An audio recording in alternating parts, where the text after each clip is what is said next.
বহু দিনৰ পৰা পুলিচ কনিষ্টবল নিযুক্তিৰ সময়ত মোৰ যুৱ বন্ধুসকলে মোক ৰিকুৱেষ্ট কৰিছিল যে পুলিচৰ ৰিক্ৰুটমেণ্টৰ ঊৰ্ধ্বতম বয়স হয় 18ৰ পৰা নিম্নতম 18, ঊৰ্ধ্বতম 25 বছৰ। তেওঁলোকে কৈছিল যে ইয়াক 1-1-2026ৰ পৰা গন্তি কৰিব নালাগে, 1-1-2025ৰ পৰা গন্তি কৰিব লাগে। যদি আমি 1-1-2025ৰ পৰা ইয়াক গন্তি কৰোঁ, তেতিয়া আজি 18 বছৰ হোৱা ল'ৰা ছোৱালীবিলাকে ইয়াত অংশগ্ৰহণ কৰিব নোৱাৰিব। বহুত ল'ৰা ছোৱালী নিৰাশ হ'ব।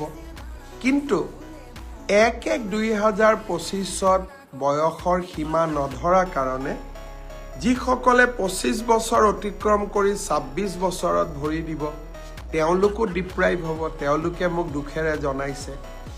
সেয়েহে আজি অসম চৰকাৰে সিদ্ধান্ত গ্ৰহণ কৰিছে যে পুলিচৰ ৰিক্ৰুটমেণ্টৰ বয়স আমি 25 বছৰৰ পৰিৱৰ্তে 26 বছৰ কৰিম।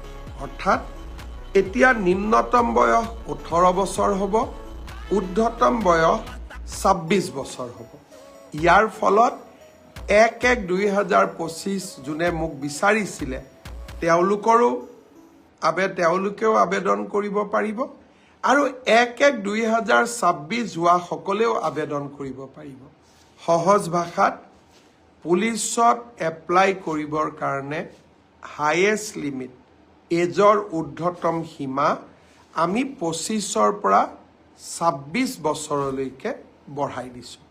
ইয়াৰ সুফল মই ভাবোঁ আপোনালোকে লাভ কৰিব আৰু পুলিচত আবেদনৰ সময়ো আমি 15 দিন বঢ়াই দিম, যাতে সকলো কেণ্ডিডেটে সোনকালে আৰু সময়মতে আবেদন কৰাত কোনো অসুবিধা নপৰে।